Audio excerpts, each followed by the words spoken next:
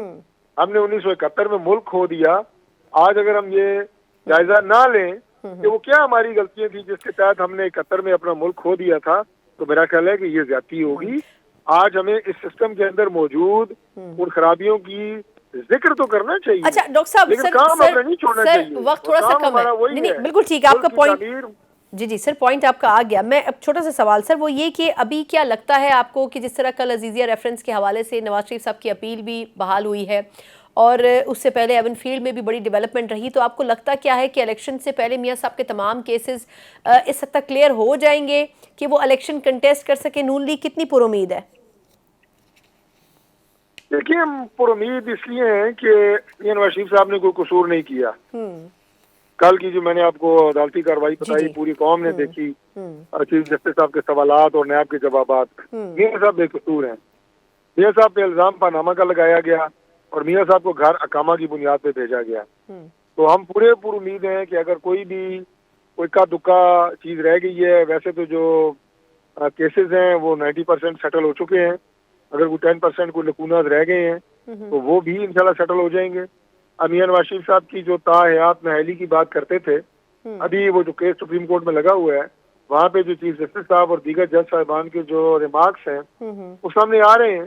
یہ کون سی نیالی ہے کہ کئی ایسے ہیویس کرائمز ہیں اس میں تو کوئی نیالی اور اس طرح کی بات ہے ہی نہیں. اور یہ کون سی نیالی ہے کہ تاحیات آپ کسی فرد کو کسی ایسے جرم پہ جو ابھی تک میں یہ کہوں گا کہ کنٹروورشل ہے اس پہ آپ اس کو تاحیات نااہل کر دیں. تو میرا خیال یہ ہے کہ وہ معاملہ بھی انشاءاللہ تعالیٰ سیٹلڈ ہے, اس میں کوئی اور ایسی بات رہ نہیں گئی. ٹھیک, بالکل ٹھیک. سر لاسٹ کویسچن ہے لیکن اس سے پہلے میں چاہوں گی کہ میں آپ کو ایک چھوٹی سی گفتگو سنوا دوں, اس کے بعد اس سے سوال کرتی ہوں. شاہد خاقان صاحب نے ایک جگہ کھڑے ہو کر کچھ کہا ہے لیکن اس سے متعلق میں نے آپ سے سوال کرنا ہے, پہلے ذرا آپ کو وہ سنوا دیتی ہوں. سیاست اقتدار کے لیے ضرور ہوتی ہے لیکن اقتدار برائے اقتدار نہیں ہوتی. جب سیاست کا مقصد صرف اقتدار رہ جائے پھر معاملہ بنتا نہیں. مجھے آج اقتدار کی سیاست نظر آتی ہے, اس کا حصہ میں نہیں بننا چاہتا. یہ الیکشن کچھ نہیں دیں گے, یہ الیکشن کچھ نہیں دیں گے اور اقتدار کی سیاست ہو رہی ہے. لیکن دوسری طرف سر پیپلز پارٹی بھی یہ کہہ رہی ہے کہ سیاسی اختلافات بلا کر ہمیں چیلنجز سے نمٹنا چاہیے. سر وجہ کیا ہے کہ بہت سی جماعتوں کو لگتا ہے کہ مسائل موجود ہیں لیکن الیکشن کی طرف جانا ہے, لیکن آپ کی ہی جماعت کے کچھ لوگوں کو لگتا ہے کہ اس وقت جو سیاست ہو رہی ہے نون لیگ کو اس کا حصہ نہیں بننا چاہیے؟ دیکھیے بات یہ ہے کہ اگر ملک میں عام انتخابات ہوں گے جو کہ ہو رہے ہیں, مسلم لیگ نون ملک کی سب سے بڑی سیاسی جماعت ہے, وہ کیسے اس کا حصہ نہ بنے؟ ہم اس کا حصہ بنیں گے اور اس کا حصہ بن کے جمہوری عمل میں حصہ لے کے ہی آپ حالات کو بہتر کر سکتے ہیں. مجھے کوئی ایسا طریقہ بتائیں کہ آپ سیاسی عمل کا حصہ نہ بنیں اور آپ ملک ٹھیک کر لیں, آپ سسٹم کے اندر نہ رہیں اور سسٹم کو درست کر لیں. تو ایسا تو نہیں ہو سکتا. آپ کو وہ کہتے ہیں کہ جب آپ دریا میں اترتے ہیں تو آپ کو دریا کی گہرائی کا پتہ لگتا ہے. سسٹم میں جو نقائص موجود ہیں بخوبی ہم ان سے علم ہے, ماضی میں بھی کوشش کرتے رہے ہیں, کچھ ٹھیک ہوئی ہیں کچھ نہیں ہوئی. ملک کو انفراسٹرکچر ڈیولپمنٹ جو ہمیں دی, میاں نواز شریف صاحب نے دی, پی ایم ایل این نے دی, وہ ریکارڈ کا حصہ ہے. کوئی دوسری سیاسی جماعت دعویٰ ہی نہیں کر سکتی کہ وہ ہم سے 50% بھی ملک کے لیے اس نے پروجیکٹس اور منصوبے اور ریفارمز کیے ہوں. تو لہٰذا ہمیں سسٹم میں رہ کے اس جمہوری عمل کا حصہ بن کے, انتخابی عمل کا حصہ بن کے انشاءاللہ ملک اور قوم کی خدمت کریں گے اور ملک کو آگے بڑھائیں گے, قوم کو آگے بڑھائیں گے انشاءاللہ. ٹھیک, بالکل ٹھیک. بہت بہت شکریہ ڈاکٹر طارق فضل چودھری صاحب, سینئر رہنما. یقیناً ملک کو آگے بڑھانے کے لیے نون لیگ کا عزم و حوصلہ اپنی جگہ, لیکن اس کے باوجود جو تحفظات خود پارٹی کے اپنے اندر بھی موجود ہیں ان کو بھی ایڈریس کرنے کی ضرورت ہے. لیکن دوسری طرف جو دوسری پولیٹیکل پارٹیز ہیں وہ بھی یہ چاہتی ہیں کہ اختلافات اپنی جگہ لیکن ملک کے مفاد میں آگے بڑھنا اور مل کر بڑھنا بڑا ضروری ہے. ایک مختصر وقفہ, اس کے بعد بات کرتے ہیں کہ ملک کے لیے آگے بڑھنا تو ضروری ہے لیکن کن ٹرمز اینڈ کنڈیشنز کے اوپر یہ تمام پولیٹیکل پارٹیز ایک پیج پر آ سکتی ہیں اپنے اپنے مفاد کے لیے یا پھر اقتدار کی سیاست کے لیے. اس پہ بات کریں گے ایک بریک کے بعد. بریک کے بعد ایک بار پھر آپ کو خوش آمدید کہتے ہیں. جہاں ایک طرف مسلم لیگ نون کے قائد کا یہ اعادہ ہے کہ مفاہمت کی سیاست ضرور ہونی چاہیے لیکن ان کے کریئر کے وہ 5 سال کون واپس کرے گا جو کہ سیاست کی نظر ہو گئے اور انتقام کی سیاست کی نظر ہو گئی. یقیناً نون لیگ کے بیانی میں ایک بڑی تبدیلی تو نظر آ رہی ہے اور خود نون لیگ کی اپنی لیڈرشپ اس بات کے اوپر کنونس تو ہے لیکن قبول کرنے کو تیار نہیں ہے کہ ایک کے بعد ایک یو ٹرنز نون لیگ کی پالیسی میں آ رہے ہیں. یقیناً پاکستان تحریک انصاف سے کچھ تجربہ تو حاصل کیا گیا ہے لیکن اس کے باوجود خود نون لیگ کی پارٹی کے اندر یہ اختلافات شدت اختیار کرتے جا رہے ہیں کہ آیا اسٹیبلشمنٹ سے محاذ آرائی کرنی اس وقت افورڈ بھی کی جا سکتی ہے یا پھر نہیں. اور اس پورے سینیریو میں پاکستان پیپلز پارٹی فائدہ اٹھاتی ہوئی متواتر یہ کہتی نظر آتی ہے کہ 8 فروری کو دیکھیں گے کہ ایک بڑا سرپرائز ہوگا. اور بلاول بھٹو صاحب بار بار اس بات کو باور کرا رہے ہیں کہ رائے ونڈ کو یاد دلایا جائے گا کہ 8 فروری کو کیا سرپرائز ان کو دیا جا رہا ہے. یقیناً زرداری صاحب سے مختلف سیاست تو پاکستان پیپلز پارٹی کے یہ قائد کر رہے ہیں لیکن کیا یہ سیاسی ہنر ان کا استعمال ہوتے ہوئے ان کو کامیابی کی طرف لے جا سکے گا یا پھر نہیں؟ اس کے اوپر ذرا ڈیٹیل میں بات کر لیتے ہیں. اس پہ بات کرنے کے لیے سینئر تجزیہ کار امتیاز عالم صاحب ہمارے ساتھ موجود ہیں. امتیاز صاحب بہت شکریہ سر آپ کے قیمتی وقت کا. سر پہلے تو ایک سوال کہ یہ جو نواز شریف صاحب ہیں جب لندن سے نکلتے ہیں تو کہتے ہیں کہ تمام سابقہ جرنیلوں کا احتساب ہونا چاہیے جنہوں نے ان کے خلاف مقدمات بنوانے میں معاونت کی, لیکن پاکستان پہنچ کر یہ کہتے ہیں کہ میں نے سب کو معاف کر دیا اور معاملہ اللہ پر چھوڑ دیا. آج ایک مرتبہ پھر یہ کہہ دیتے ہیں کہ میرے ساتھ جو کچھ ہوا اس کا حساب تو ہونا چاہیے. تو یہ پالیسی شفٹ بار بار کیسے نون لیگ کے اندر آ رہا ہے, یا یہ ان کی ذاتی رائے ہے یا یہ پارٹی پالیسی ہے؟ دیکھیے نواز شریف صاحب کے دل میں تو وہی بیانیہ ہے جس کی وجہ سے انہیں عوام میں قبولیت ملی تھی حکومت سے نکالے جانے کے بعد.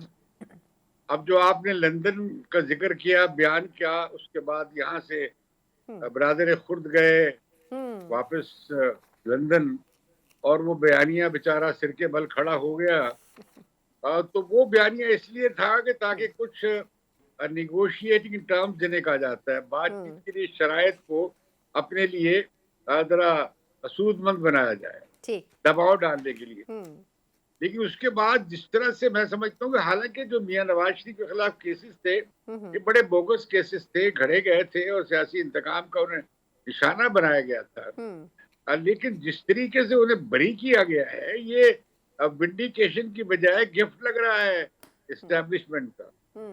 مطلب وہ جو لاڈلی کی بات کہی جا رہی ہے یا ان کے کہ انہیں لایا گیا ہے کہ چوتھی بار وزیر اعظم بنایا جائے، تو یہ جو ان کے خلاف بیانیہ چلا ہے، جو پیپلز پارٹی بھی بنا رہی ہے اور تحریک انصاف تو پہلے ہی بنا رہی تھی، تو وہ میاں صاحب کو اگر ذرا کچھ دن لگ جاتے، ذرا آرام سے ان کا کیس سن کر کوئی فیصلہ کرتے، تو یہ نہ لگتا، اب لگتا ہے کہ ونڈیکیشن نہیں ہوئی، مطلب ان کے ساتھ جو زیادتی ہوئی اس کا ازالہ کرتے کرتے یہ ہو گیا کہ جیسے ان کے لیے صفیں ہموار کی جا رہی ہیں۔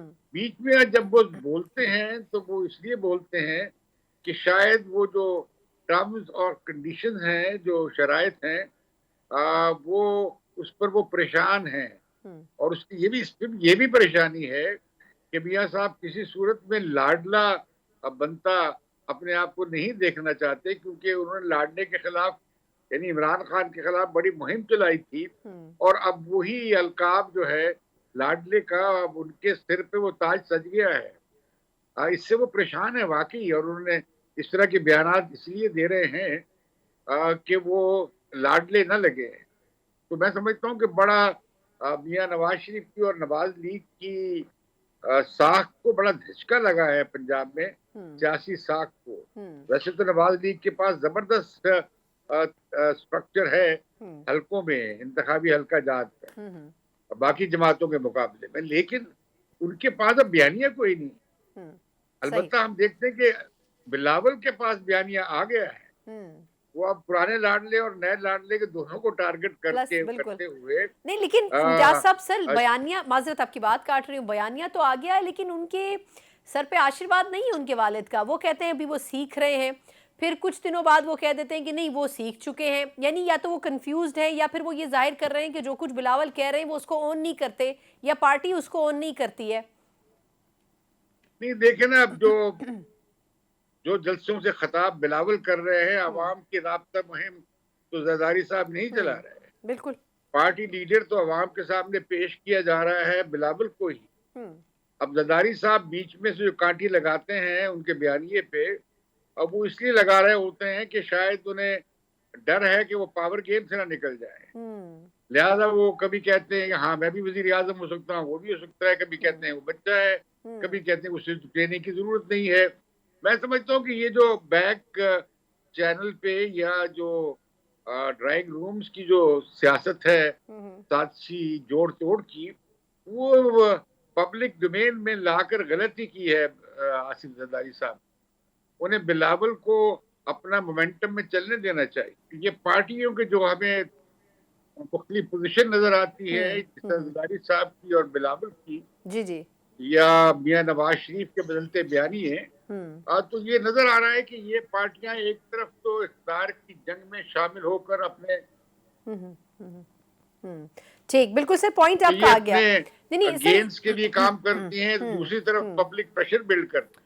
ٹھیک، امتیاز لیکن مسئلہ ان پارٹیوں کا یہ بن گیا ہے کہ بیانیہ تو صرف عمران خان کے پاس ہے، اب کچھ بیانیہ بلاول بلڈ کر رہے ہیں، لیکن نواز لیگ کے پاس تو مجھے بیانیہ نظر نہیں آتا، سوائے اس کے کہ وہ کہہ رہے ہیں کہ جی ہم نے دیکھیے 2017 میں کتنے تیر مارے، لوگوں کو 2017 یاد نہیں ہے، ان کی 16 مہینے کی حکومت یاد ہے۔ صحیح تو مشکل بن گئی ہے مسلم لیگ نواز کے لیے، مشکل بنی ہوئی ہے۔ اچھا، لیکن اس میں سر ایک اور امپورٹنٹ چیز بھی ہے، ایک پل ڈاٹ کا ایک سروے آیا اور اس میں کچھ انہوں نے درخواستیں بھی کی ہیں جو سیاسی جماعتوں کو انہوں نے خطوط لکھے، اس میں انہوں نے کہا ہے کہ جو سیاسی جماعتیں ہیں وہ نوجوان امیدواروں کا انتخاب کریں، یہ سیاسی جماعتوں کے لیے بھی بہتر ہے، سسٹم کے لیے بھی بہتر ہے، اور اگر ایسا کیا جائے تو تقریباً تمام بڑی جماعتوں کو انہوں نے یہ خط لکھے ہیں.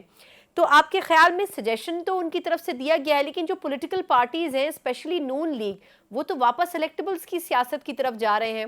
تو کیا ہی اچھا نہ ہو کہ اگر نوجوان خون کو شامل کیا جائے سیاست میں، جس طرح بلاول ہے یہ بھی نوجوان خون ہی ہے، لیکن اب خود سیاسی طور پر ان کی جماعت میں وہ آزادانہ فیصلے کرنے سے قاصر ہے. میرا نہیں خیال کہ بلاول بھٹو اب قاصر ہیں. یہ ویسے ہی مرحلہ ہے پیپلز پارٹی میں قیادت کا. جس طرح بے نظیر بھٹو سامنے آئی تھی تو بیگم نصرت بھٹو بھی تھی، اور فائنلی پھر بے نظیر کو اپنی اماں کو گھر بھیجنا پڑا تھا. تو روزداری صاحب کو پیچھے ہٹنا چاہیے. یہ پبلک ڈسکورس میں ایسا نہیں ہو سکتا. یقیناً ان کے والد ہیں اور ان کے خیر خواہ ہیں، لیکن یہ پبلک پالیسی کے طور پہ یہ ٹھیک نہیں ہے. دوسری سوال آپ نے کیا پوچھا تھا؟ سر یہی کہ نوجوانوں کو سیاست میں آنا چاہیے. دیکھیے نوجوان تو موبیلائز کیے عمران خان، اور نوجوان جو ابھی نوجوان ہوا ہے گزشتہ 3-4 سال میں، وہ اس کی بڑی تعداد شہری علاقوں میں عمران خان کے ساتھ. اس کے علاوہ انہیں کچھ سیاست کا نہیں پتا ہے سوائے عمران خان کے، اور یہ بہت متحرک ہیں. اس کا کھلا اظہار ہم دیکھ رہے ہیں خیبر پختونخوا میں. میں سمجھتا ہوں کہ جنریشنل تبدیلی آنی چاہیے. پرانی نسل سے سیاست نئی نسل کے لوگوں کے پاس منتقل ہونی چاہیے. لیکن یہ جو پل ڈیٹ کی تجویز ہے یہ مجرد کتابی تجویز، یہ ہوتا ہے حقیقی سیاست کے اندر. مجھے لگتا ہے کہ کافی لوگ نئے آئیں گے پنجاب میں بھی اور خیبر پختونخوا میں بھی، اور خاص طور پر پی ٹی آئی کی پلیٹ فارم سے. تو مجھے لگتا ہے کہ 20s کے نوجوان اور 30s کے نوجوان زیادہ تر ہوں گے ان کے کینڈیڈیٹس کے طور پہ. بالکل صحیح. ویسے میں دیکھ نہیں رہا، مجھے لگ رہا ہے کہ تحریک انصاف کو باہر نکال دیا جائے گا، اس کا بلے کا نشان نہیں ہوگا. عمران خان کو سزا دے کے جیل میں رکھا جائے گا. اب تو ملٹری کورٹ بھی ماشاءاللہ بحال ہو گئی ہیں، یعنی ایک بڑی تبدیلی ہوتی ہوئی دیکھیں گے. بالکل ٹھیک سے. جتنا یہ کچھ ہو رہا ہے اس کا سیاسی اور نفسیاتی طور پہ اس کا جو عوام میں ریاکشن ہے وہ مختلف ہے. بالکل ٹھیک. سر اسی نوٹ کے ساتھ بہت بہت شکریہ امتیاز عالم صاحب آپ کے قیمتی وقت. تبدیلی کی بات تو پاکستان تحریک انصاف نے کی تھی، لیکن حقیقی معنوں میں تبدیلی کیا ہوتی ہے خود اس پارٹی کے اندر آنے والے ہفتوں اور مہینوں میں واضح ہو جائے گا، کیونکہ انتخابات کے لیے صحیح معنوں میں جو امیدواران ہیں اس میں اگر نوجوانوں کو چنا جاتا ہے تو پھر یہ فیصلہ عوام کریں گے کہ آیا انہوں نے پاکستان تحریک انصاف، نون لیگ، پیپلز پارٹی یا پھر کسی اور چوتھی جماعت کی طرف رجوع کرنا ہے. اسی نوٹ کے ساتھ پروگرام سے مجھے اجازت دیجیے. اللہ حافظ.